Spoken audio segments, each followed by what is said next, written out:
First year के बच्चों नमस्कार। आज मैं आपको थोड़ा पीछे ले जाऊंगा। फर्स्ट चैप्टर में रिवीजन के तौर पर हम करेंगे। ये आपका फाइनेंशियल अकाउंट है और इसके बाद एक मैथमेटिक्स है, बिजनेस मैथमेटिक्स। उसके बारे में अब कॉलेज खुलेंगे तभी हम करा पाएंगे, लेकिन थोड़ा सा इसका पीछे चल के देखते हैं कि क्या पोजीशन थी हमारी पहले जब हमने स्टार्टिंग में शुरू किए थे इसको। सबसे पहले है हमारा पुस्तपालन एवं लेखाकरण। तो हमने देखा था पुस्तपालन के जन्मदाता कौन है। पुस्तपालन के जन्मदाता हैं लूकास पैसियोली, है ना। पुस्तपालन का मतलब क्या होता है आप सभी जानते हैं, 11वीं से पढ़ रहे होंगे। पुस्तपालन का मतलब होता है पुस्तकें रखना, बुक कीपिंग। बुक का मतलब हो गया पुस्तक, कीपिंग यानी रखना।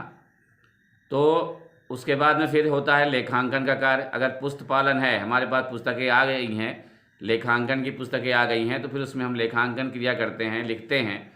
तो उसको लिखने की क्रिया जो है, पुस्तपालन के बिना लेखांकन की क्रिया अधूरी है और लेखांकन के बिना पुस्तपालन की क्रिया अधूरी है।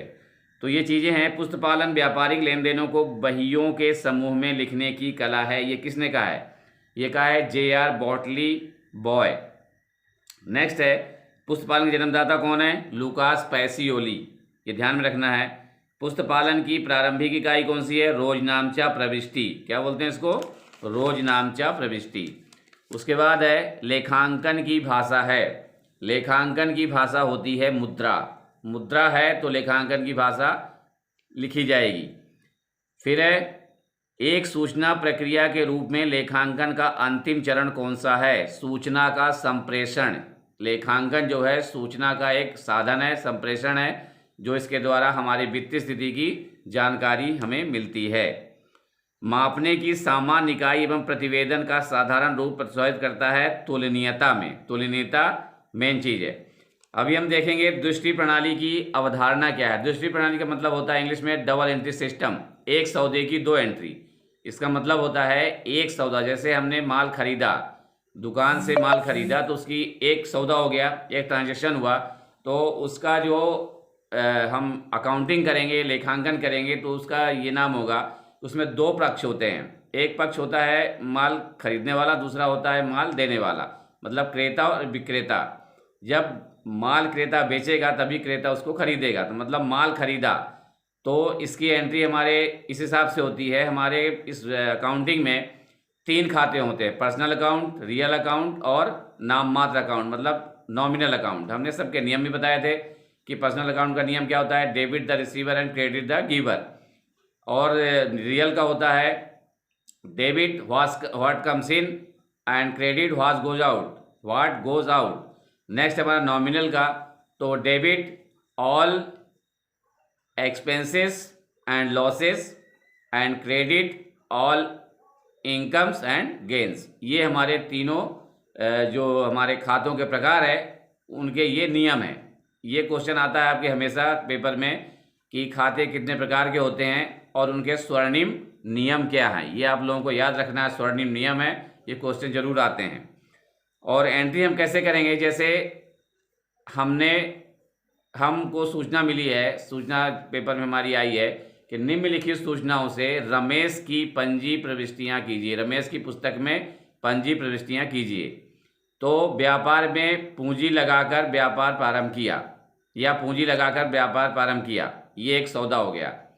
तो हम इसकी एंट्री हमेशा ये करते हैं कि कैश लेखे को हम डेबिट करते हैं और कैपिटल लेखे को हम क्रेडिट करते हैं। क्यों ऐसा करते हैं? उसकी वजह ये है कि कैश तो रमेश के जेब से चला गया या बैंक से चला गया, तो उसको हम डेबिट कर दिए, लेकिन गया कहाँ? उसी के व्यापार में गया, अपने खुद के व्यापार में उसने कैश लगाया है। इसलिए कैश लेखा हम डेबिट करते हैं। और कैपिटल की वृद्धि हुई है, उसके पूंजी में वृद्धि हुई है, तो हमने कैपिटल लेखा उसका क्रेडिट किया है। नरेशन में लिखेंगे व्यापार प्रारंभ किया, being started business in cash, ये लिखेंगे।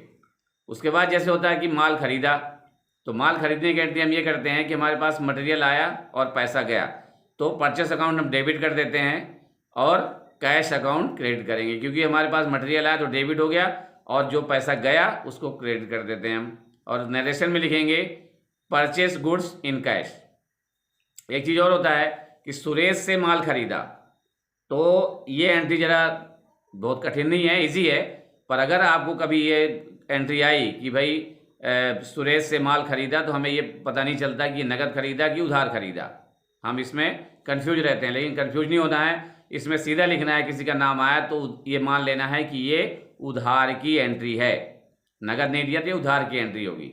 ठीक है, तो परचेस अकाउंट डेबिट हो जाएगा और सुरेश का अकाउंट क्रेडिट हो जाएगा, ये चीज़ है। उसके बाद हम स्वर्णिम नियम आपको बता दिए। अब हमारा जो मेन पॉइंट आप लोगों को समझाने का था कि निम्नलिखित, कभी कभी पेपर में आते हैं आपके एग्जाम में कि निम्नलिखित सूचनाओं से अंतिम खाते तैयार कीजिए।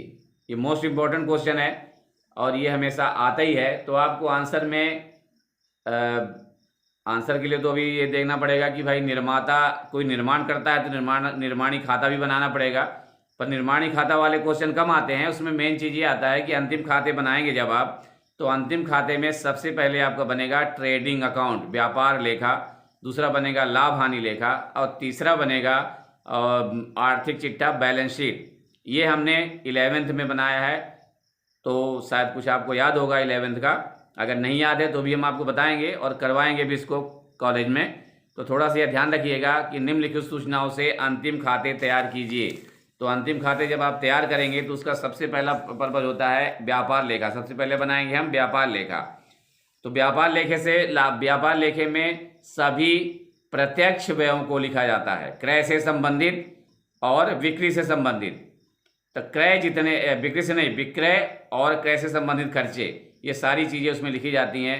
जैसे ईंधन है, इनवर्ड मजदूरी है, जो भी वेजेस है, और ये अपना आंतरिक गाड़ी भाड़ा है, ईंधन है, कोल है, चुंगी नाका है, ये सब कैश में लगता है, क्रय में लगता है। तो क्रय के जितने मदें होंगी हम सब लिखेंगे डेबिट में व्यापार लिखेंगे, और विक्रय वापसी और अंतिम स्कंद, ये 3 आइटम लिखेंगे हम व्यापार लेखे के क्रेडिट साइड में। ठीक है, ये मैं बना के बताऊंगा आपको कॉलेज में, पर यहाँ थोड़ा सा आप आइडिया ले लीजिए कि इसमें ट्रेडिंग अकाउंट में 4 कॉलम होते हैं, एक पर्टिकुलर अमाउंट, और हमारे क्रेडिट डेबिट साइड में आएगा, सबसे पहले आएगा, सवाल में दिया रहेगा ओपनिंग स्टॉक, वो लिखेंगे। उसके बाद हम लिखेंगे क्रय, अगर क्रय रिटर्न है तो क्रय रिटर्न को माइनस करेंगे, रिटर्न माइनस करने के बाद में अमाउंट में उसकी अमाउंट लिखेंगे। उसके बाद आता है वेजेस। अगर एक चीज़ और है, अगर वेजेस और सैलरी दिया है तो व्यापार लेखे में आएगी, अगर सैलरी और वेजेस दिया है तो लाभ हानि खाते में जाएगी। ये थोड़ा सा आप ध्यान रखिएगा इसको। वेजेस पहले है और सैलरी बाद में है तो ये आएगा व्यापार लेखे में, सैलरी पहले है और वेजेस बाद में लिखा है तो आएगा ये लाभ हानि खाते में, ये आपको ध्यान रखना है। फिर कैरीज ऑन परचेस, क्रय पर गाड़ी भाड़ा दिया तो सीधा आपको लिखना व्यापार लेखे के डेबिट में। नेक्स्ट है एक्साइज ड्यूटी। एक्साइज ड्यूटी भी इसी में आएगी, आपके क्रय से संबंधित है तो आएगी डेबिट साइड में व्यापार लेखे के। ठीक है, तो इतना आपको इस चीज़ का ध्यान रखना है। नेक्स्ट क्रेडिट साइड में आएगा आपका बाई सेल्स, बिक्री। अगर बिक्री रिटर्न है, सेल्स रिटर्न है तो सेल्स रिटर्न माइनस होगा सेल्स से, और उसके अमाउंट बाहर अमाउंट में लिखेंगे।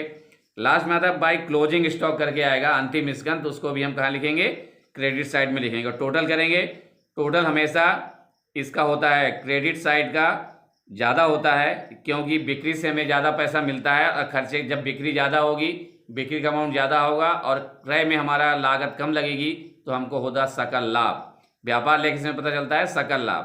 तो आज के लिए आपको इतना ही बता पाएंगे, कल हम इसके बारे में आगे डिटेल बताएंगे कि कैसे इसको करना है और लाभ हानि खाता कैसे बनाना है।